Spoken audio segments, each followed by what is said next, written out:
As always, I'm your host, Ryan Zicast, and today I'm joined by filmmaker Ian Rosenay.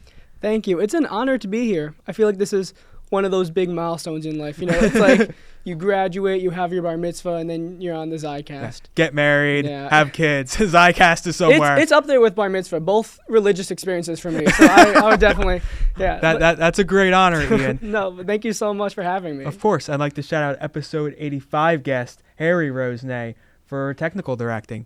So, Ian, you know what I do here, interview people, get to know them better. So how about you kick things off by telling us a bit about yourself? Okay, in the hot seat already. So I'm Ian Rosenay. I think you kind of leveled the ball. You explained it well. I'm a filmmaker. I am a communications major with a focus on film, TV, and media arts. I also currently work at QU Tonight here, where I mostly do writing and sometimes I do the video.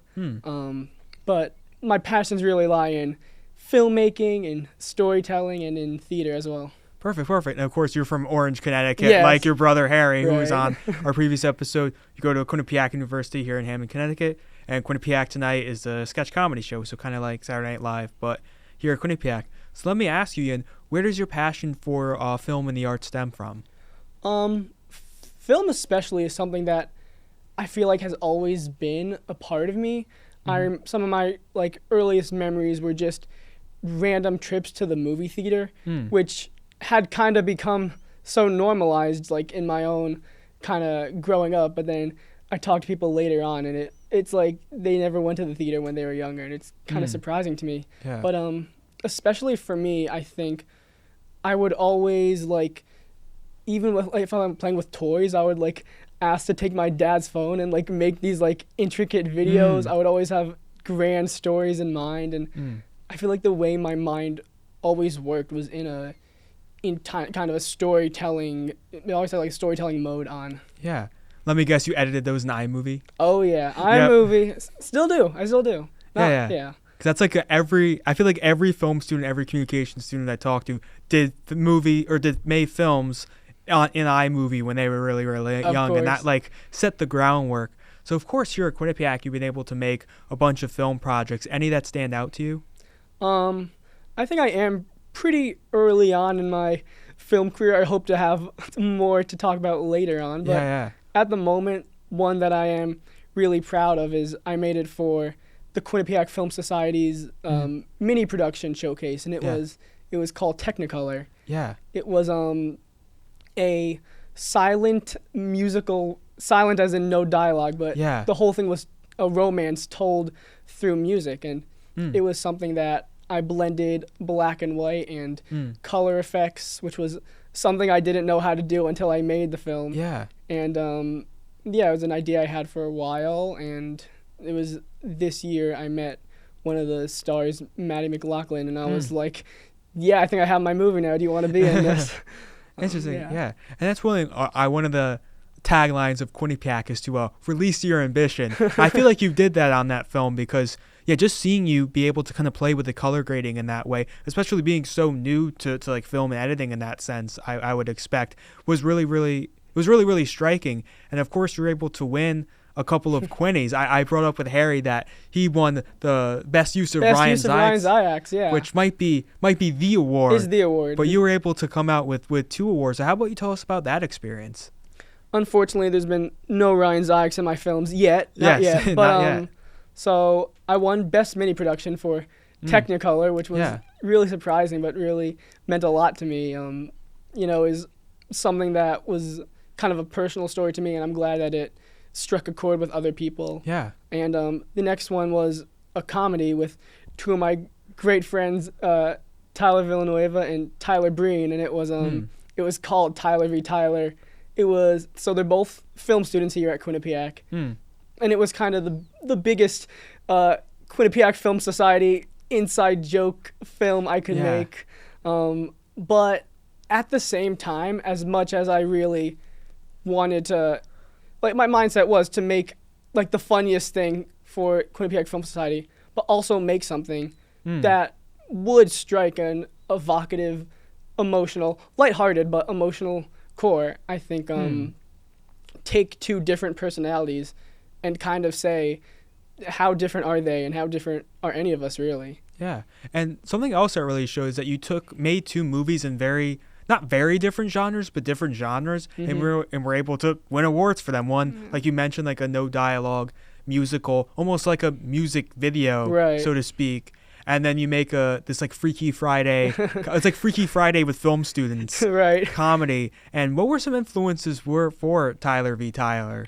Tyler v. Tyler, I think, probably a bunch of just the comedies that I personally love that I don't even realize have influenced me over the years. But one of my favorites, and something that I actually watched before making it that just kind of allowed me to really hone in on that just pure absurd humor, was the animated Disney film The Emperor's New Groove. I don't know if you've seen it. I've seen that. I think it really is just kind of this film that, again, has great emotional arcs with the characters, but in terms of comedy, nothing is really off the table. And if it's funny, then it's in the film, and I love that. It's kind of like a modern, like, Looney Tunes type of story. Yeah, that's a great way to describe it. And the dialogue was very, very sharp too. And then the character dynamics you got out of both Tylers. And something that that was definitely very formative for you as a filmmaker was getting to attend the 2025 Sundance Film Festival with your brother Harry as well. Do you mind telling us a bit about that experience and what that meant to you? Definitely. The Sundance was it was something I knew going into Quinnipiac. It was something that the Film Society offered, and it was really like just everything I wanted it and more. It was magical to go with some of my new best friends, of course, to go with my brother. Yeah. We kind of had this strategy where we were gonna maximize our films and try to see every film that we could and together. So we lined our schedules up to see 17 films, which gave us no sleep, but it was really worth it. Yeah, I forgot to mention that when I was speaking to your brother on here. Yeah, he went hard getting all those tickets, but it's an experience you really got to maximize, and it was really great that you guys were able to do that. And do you have any like specific memories or anything from Sundance that you want to share on here? Definitely.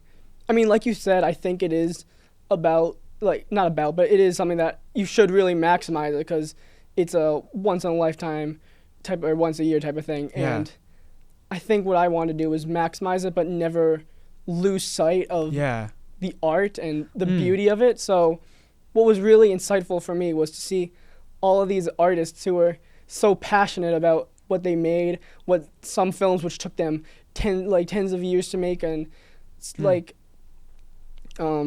there was one film that has since become one of my favorite films of all time. It's called Sorry Baby. Yeah. I think, were you there for the...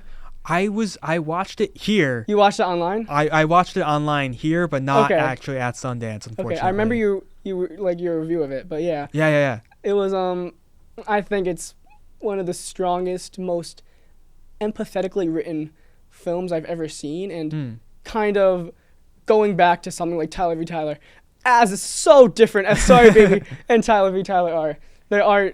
It is something that balances comedy and emotion to tell, a true story, a story about emotion and about people. Yeah. Like the kind of authenticity in that way. And that kind of brings us well into our next topic, which is something I also asked your brother. What do you want to say with your voice in the film industry? I don't think there's something specific or something that I found specifically that I want to say yet. I want to just keep making what's true to me. Mm-hmm. I want to really make evocative films, something that gets an emotional response. I think some of my favorite films are those that have really made me the person I am, and films that, even if they're not big spectacles, just like the pure emotion of it just makes me react out loud, or makes me, like when you finish a film and you just like feel like your life has changed and you go outside and it's like I can do anything. Yeah. To kind of give people that spirit while kind of adding in those like artsier elements, kind of like what you did in Technicolor by changing up the color grading and things like that. And kind of moving onwards, I'd like to ask you, what are some things people might not know about you, like fun facts?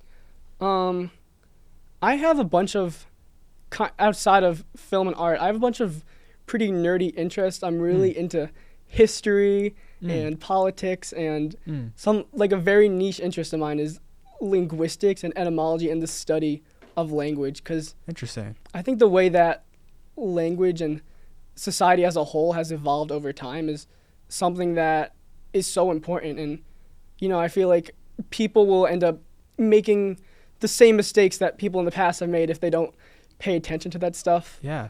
And language is, I don't really think there's any deeper reason to that. I think it's just really cool just seeing how some words have evolved over time and languages have formed from the most bizarre of places. Yeah, linguistics. That's how they caught the Unabomber. So there is something onto that. And of course, I'm an English major, so I specialize in words. And really, I'm sure that helps you as like a screenwriter too, or in terms of like crafting a screenplay to understand words or history. Like, what really draws you to history in that sense? Film history is more than just what movies came out at a certain year, but really how a certain type of film is reflective of the society at the time. How, I mean, you look at films from the 80s and they reflect a certain type of sentiment at the time. And I think people don't realize it now, but films that are coming out today will be looked at as like historical artifacts 10, 20, 50 years from now. Like the Minecraft movie will be a moment in time. Yeah. Yes. I am Ian. But yeah, that's it. Always interesting because art is always representative of the time it comes out, and for better or for worse. And it's really like a great time capsule of the sensibilities at the time and then the way kind of something like film progresses. And kind of moving onwards, what's one thing you love and one thing you strongly dislike, just in general? I'm going to give a film answer and a not film answer. So film and art in general, I think I love how it's so directly tied to the artist that makes that piece of art.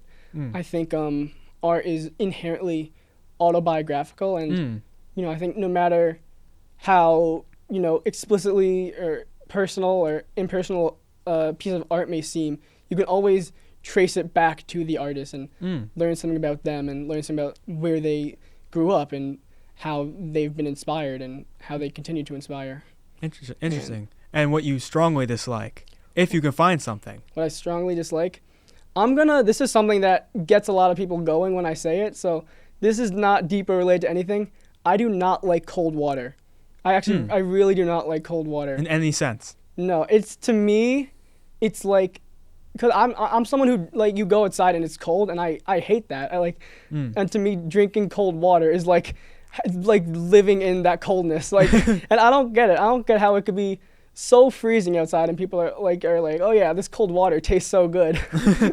Interesting. Yeah, it's kind of like the weather contrast, so to speak. Right. And now kind of moving onwards. So something that's not in your dreams is cold water. What are some of your hopes and dreams professionally or in general? Room temperature water. No, some of my dreams professionally, I think this is going to go personal, but so I was someone, and I still am someone who struggles a lot with social anxiety. I sometimes feel like I'm on a different wavelength to other people.